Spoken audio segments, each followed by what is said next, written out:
After his passing at the age of 86, Frank Sinatra's daughter made some surprising claims about his final days, suggesting that his last wife, Barbara, might have had a role in his death. So, is this true? Let's dive into this untold story and see what's really going on.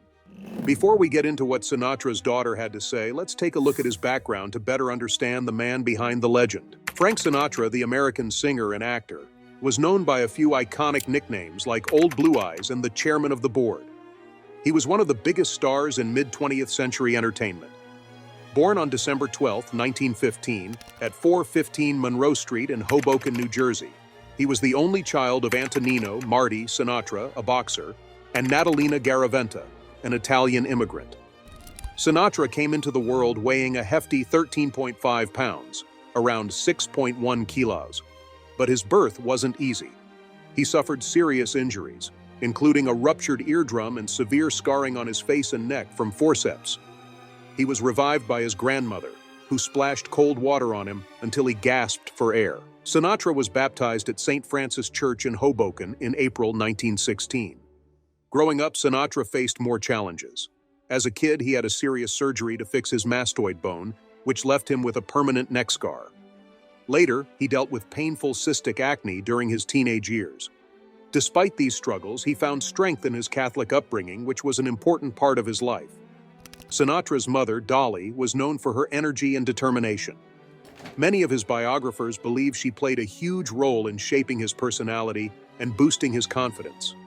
However, Barbara Sinatra, Frank's fourth wife, would later accuse Dolly of being violent toward Frank when he was young, saying she often hit him. Dolly was also well known in their community, becoming active in the Democratic Party in Hoboken.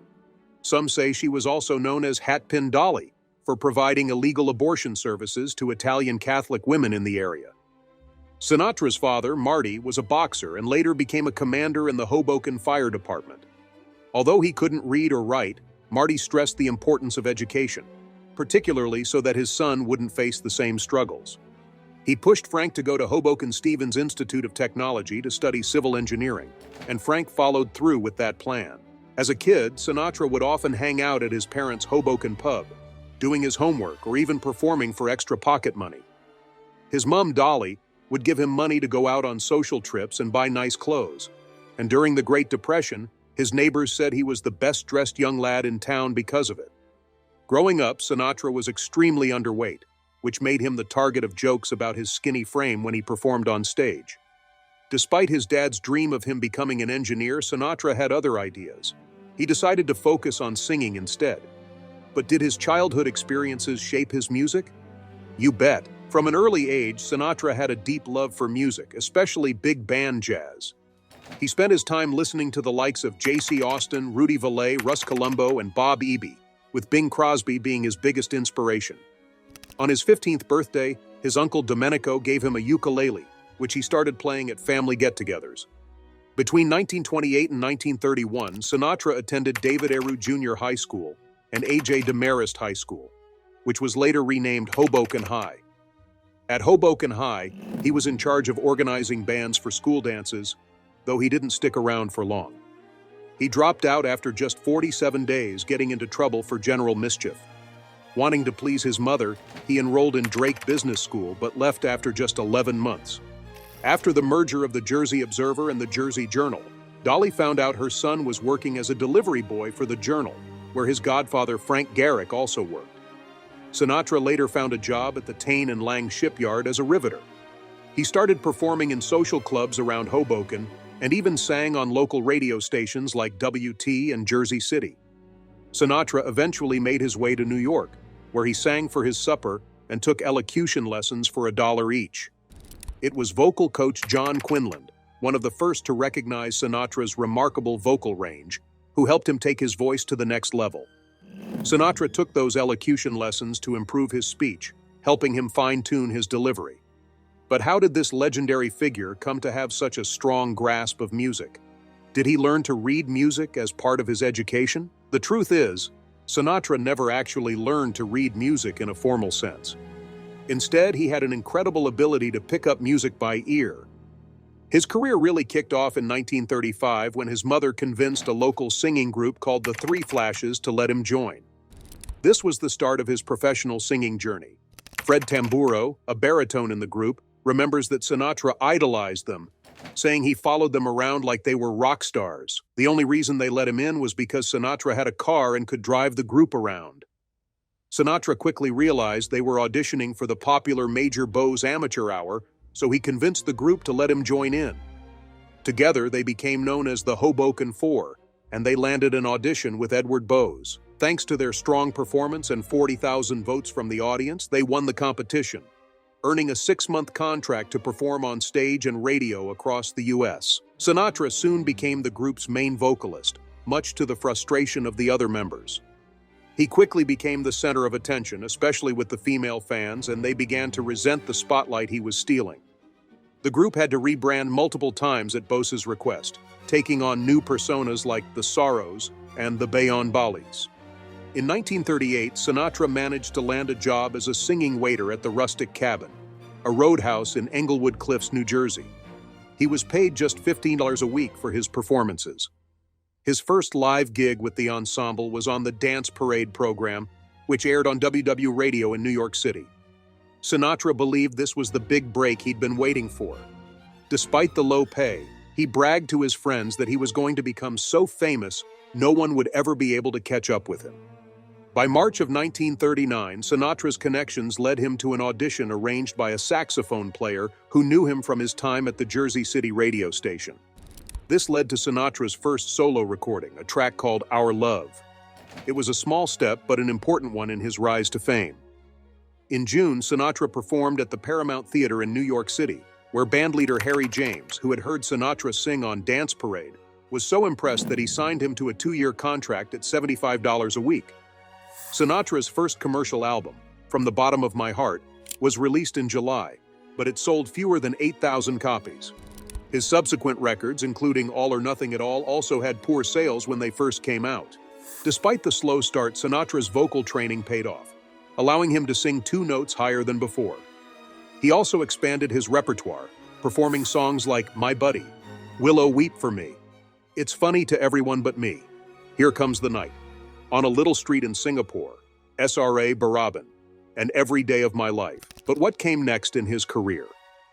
Sinatra grew frustrated with his position in the Harry James Band, feeling he wasn't achieving the success and recognition he craved.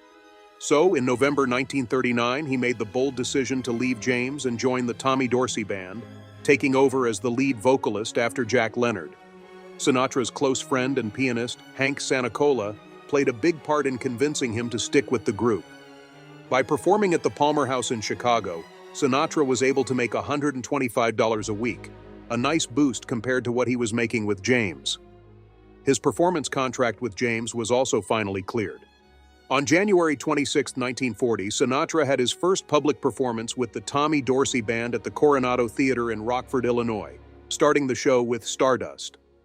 Dorsey became a significant influence on Sinatra, almost like a father figure. Sinatra admired Dorsey's work ethic and perfectionism so much that he started to imitate his habits, even taking up Dorsey's hobby of playing with miniature trains. In June 1940, Sinatra even asked Dorsey to be the godfather of his daughter, Nancy. Despite their close friendship, there were some tensions. Kelly claims that Sinatra and drummer Buddy Rich were fierce competitors. Some sources claim that Sinatra and drummer Buddy Rich were not just rivals but also close friends and even housemates when the band was on the road. However, Sinatra himself later denied this. And while they may have had a friendly relationship, a professional rivalry definitely emerged between the two, each wanting to be the star of Dorsey's band. Despite this tension, Sinatra supported Rich in later years by lending him $25,000 to help form his own band and providing financial assistance during Rich's long battle with illness. During his first year with Dorsey, Sinatra recorded over 40 songs. One of the highlights was the release of Parker Dots and Moonbeams in April 1940, which quickly became his first big vocal hit. As Sinatra's career continued to rise, he pushed Dorsey for the chance to record some solo tracks.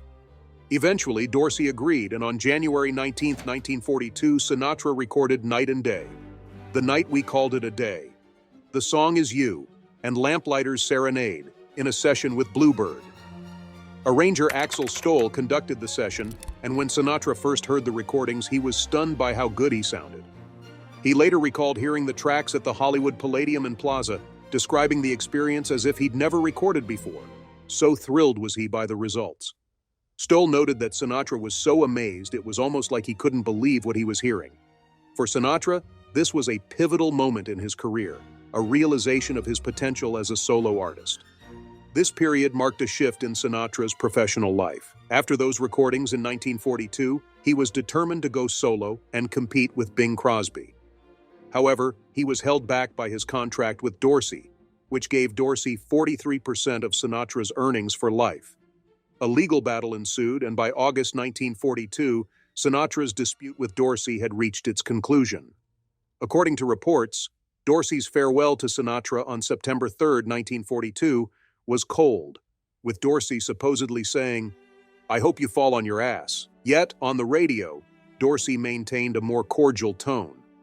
When Sinatra was replaced by vocalist Dick Haymes, rumors began circulating that Sinatra's godfather, Willie Moretti, who had ties to the criminal underworld, had threatened Dorsey with a gun to force him to release Sinatra from the contract. In exchange for freeing him, Sinatra reportedly offered Stoll a much higher salary, $650 a month, 5 times more than he was making with Dorsey. Sinatra managed to convince Axel Stoll to join him and become his arranger, despite the rift between them and Dorsey. Unfortunately, Sinatra and Dorsey never patched up their differences. To get a better understanding of Sinatra's life beyond music, let's dive into his film career. 1942 marked the start of Sinatra's solo career, and he quickly became a teen sensation, adored by young girls and dubbed the King of the Bobby Soxers. This wave of support from his teenage fanbase helped him rise to the top of the music charts. Around the same time, Sinatra was making strides in Hollywood. Though he had appeared in a few low-budget films before, it was his role in Anchors Away alongside Gene Kelly that truly brought him box office success. The film was a hit and even nominated for an Academy Award for Best Picture in 1946. In 1945, Sinatra earned a special Academy Award for his performance in the short film The House I Live In, which was a powerful protest against bigotry.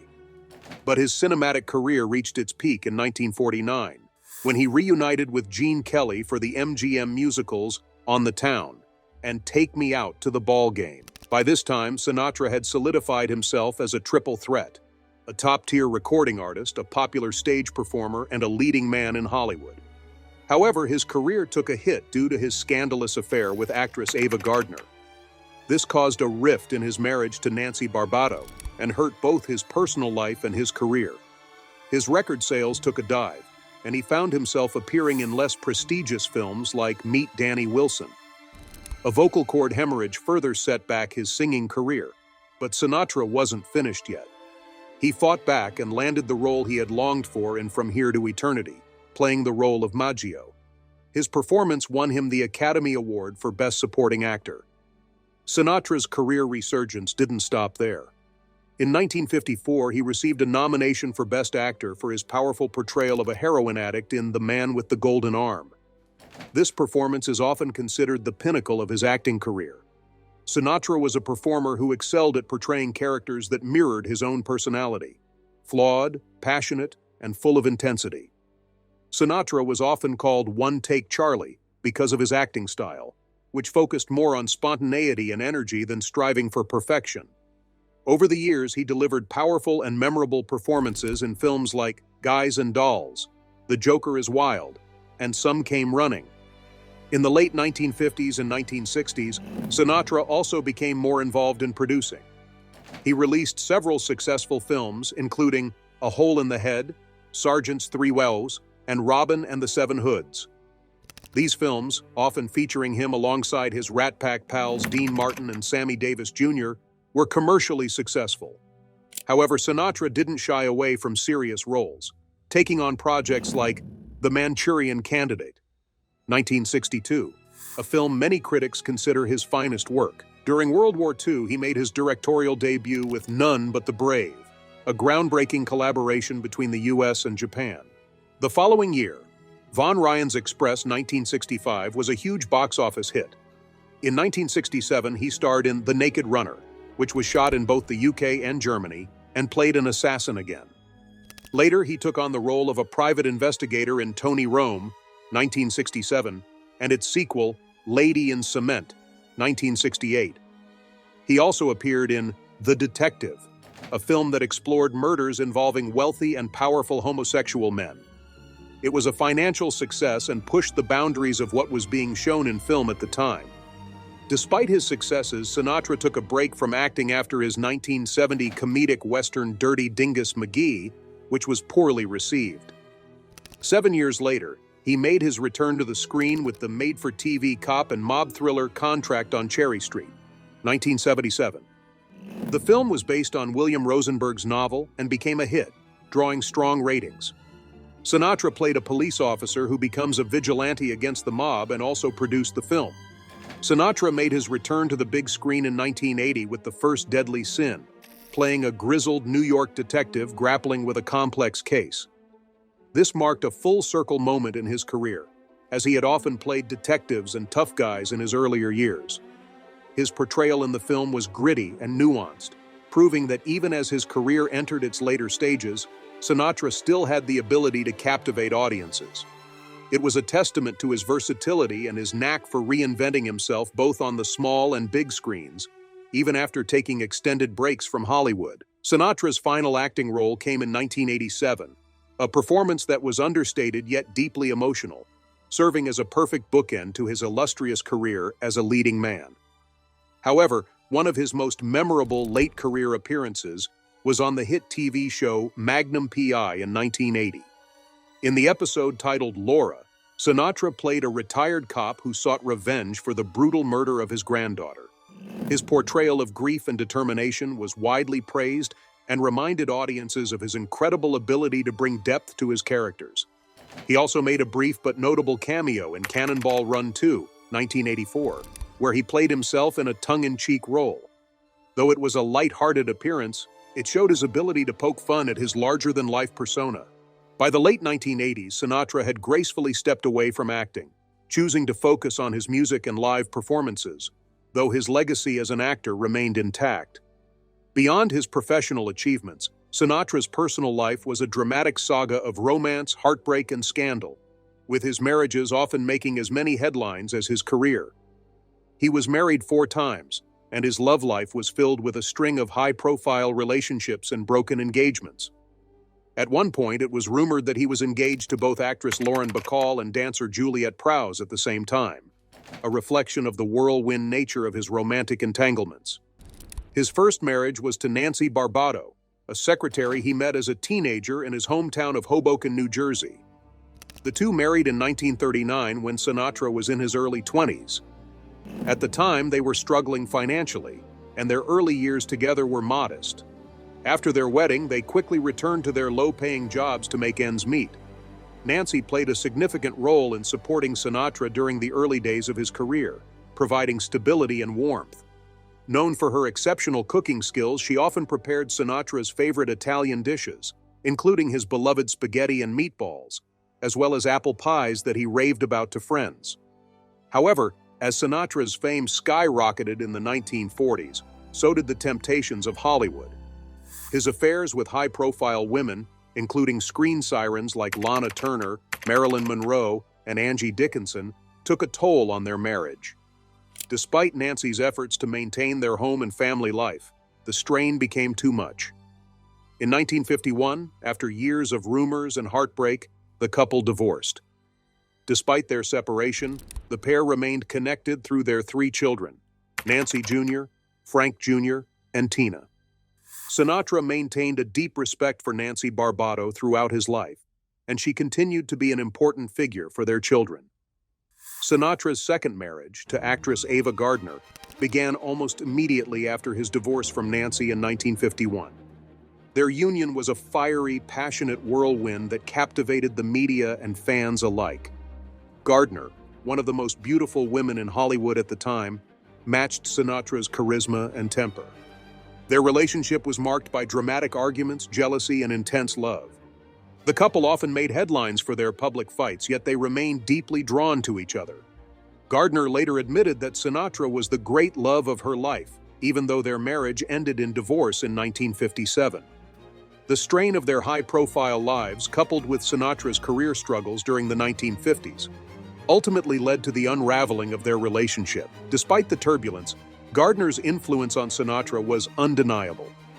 She stood by him during the darkest period of his career, when his popularity waned in the early 1950s, and encouraged him to take on the role of Maggio in From Here to Eternity, 1953. That role not only earned him an Academy Award, but also revived his career, cementing his place as a Hollywood icon. Sinatra's love life didn't slow down after Ava. His third marriage, to Mia Farrow in 1966, was one of the most talked-about unions of the decade. The pairing shocked many due to their significant age difference. Sinatra was 50, while Farrow was just 21. Despite the skepticism, the couple seemed smitten with each other. However, the marriage was short-lived, lasting only 2 years. Their split was reportedly amicable, and Farrow remained close to Sinatra even after their divorce, later describing him as a lifelong friend and someone she deeply admired. Sinatra's fourth and final marriage was to Barbara Marx in 1976, a union that lasted until his death. Barbara, a former Las Vegas showgirl and the widow of comedian Zeppo Marx, brought stability to Sinatra's later years. Their marriage wasn't without its controversies, especially given the tensions between Barbara and Sinatra's children. But she remained devoted to him, standing by his side during his health battles in the 1990s. Through all the ups and downs of his personal life, Sinatra's charisma and larger-than-life persona never faded. Whether as a husband, father, lover, or friend, he left a lasting impression on everyone he encountered. His relationships, like his music, were complex, passionate, and undeniably unforgettable. Sinatra's second marriage was to the stunning actress Ava Gardner, whom he wed on November 7, 1951, just 1 week after his divorce from Nancy Barbado. Their passionate romance began while Sinatra was still married to Barbado.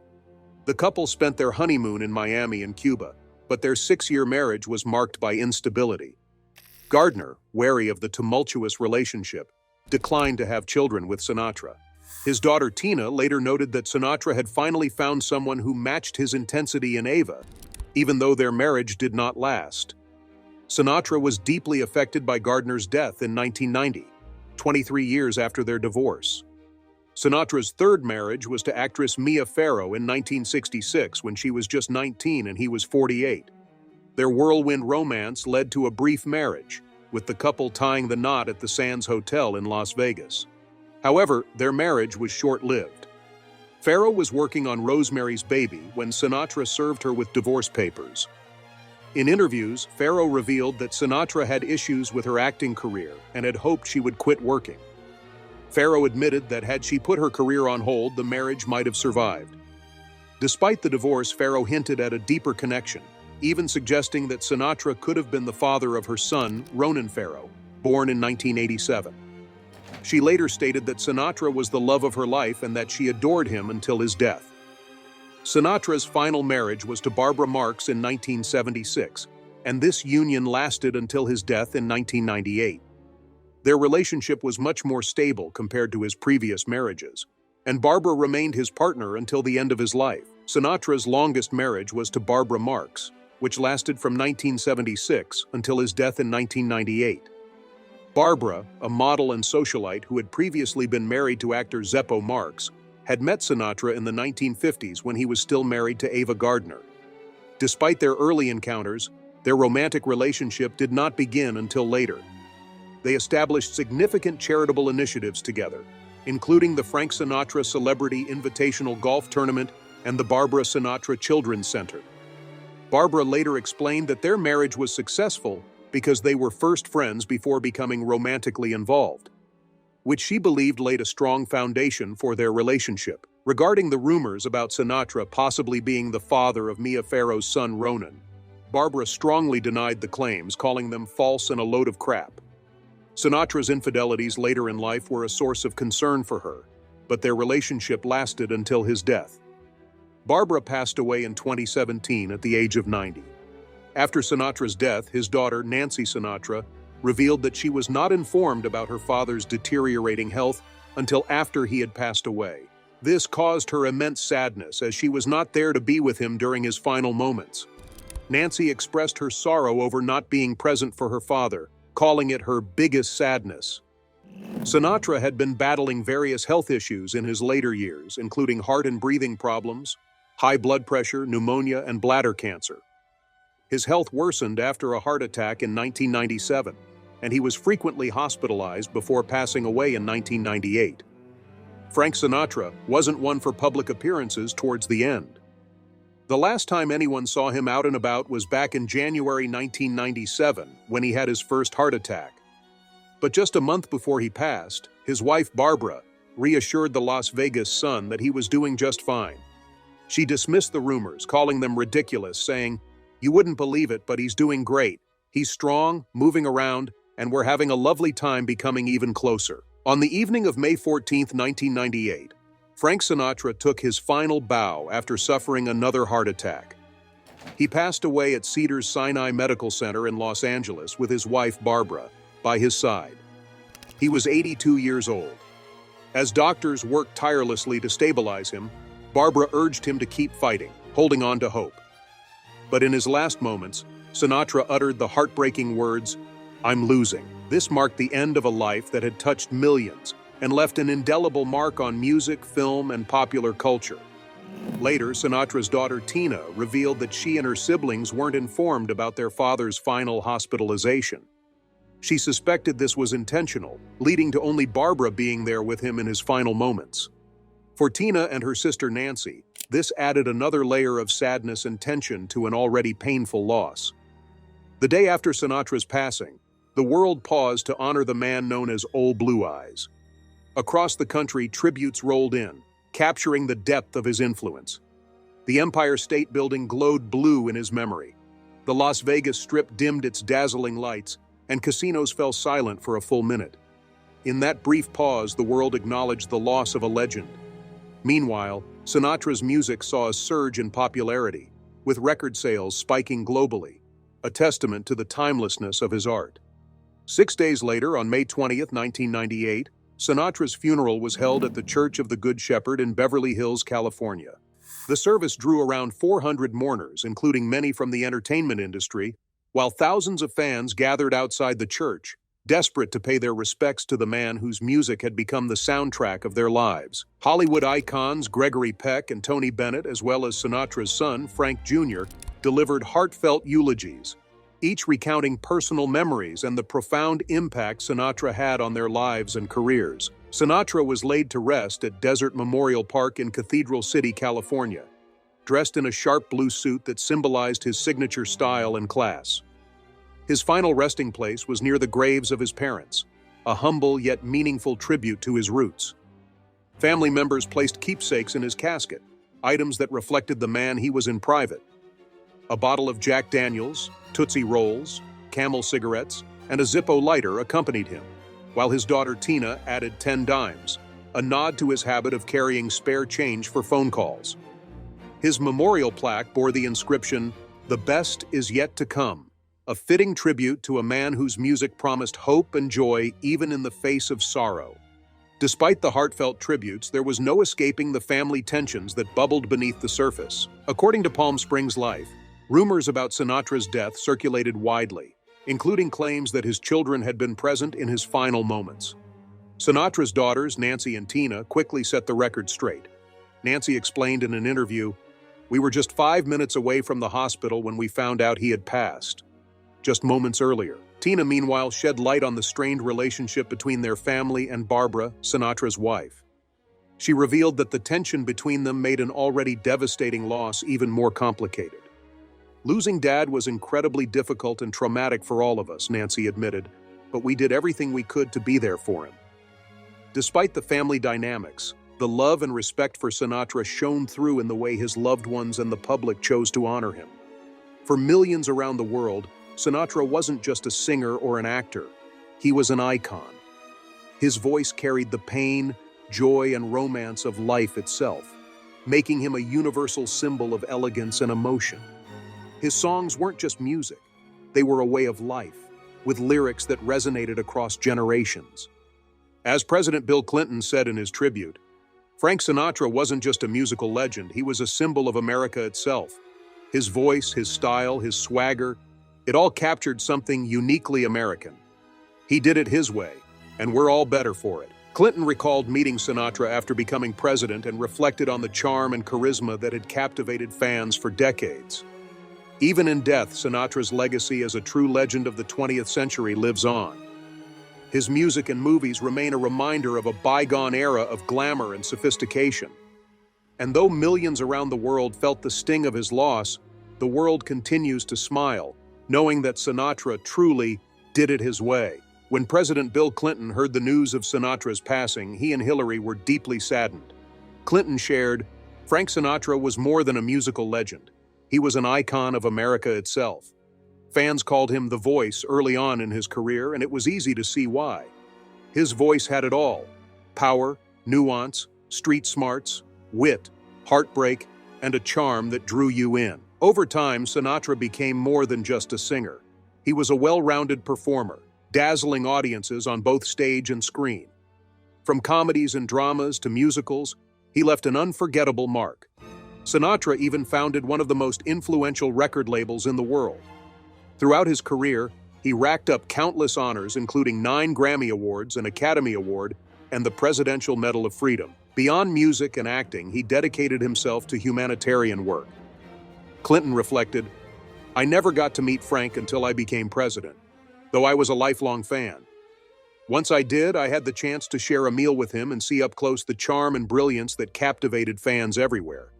His songs and films will keep his legacy alive forever." Clinton also mentioned Sinatra's most famous song, adding, "Even now, Americans everywhere are smiling through the sadness, saying, 'He did it his way.'" Tributes poured in for the legendary Old Blue Eyes. His burial was as memorable as his life. Family members placed some of his favorite items in his coffin: a bottle of Jack Daniels, Tootsie Rolls, Camel cigarettes, and a Zippo lighter. Tina even slipped 10 dimes into his pocket, since Sinatra always carried spare change for phone calls. Despite the tension between Sinatra's loved ones, they came together to give him a farewell worthy of his legacy. Bono, lead singer of U2, summed it up best. "Frank Sinatra wasn't just a singer, he was style, swagger, and soul. He had that swing, that attitude, that timeless cool. He was the boss, and he always will be." Frank Sinatra's legacy as one of the most beloved singers in American history lives on, no matter the drama that surrounded his final days.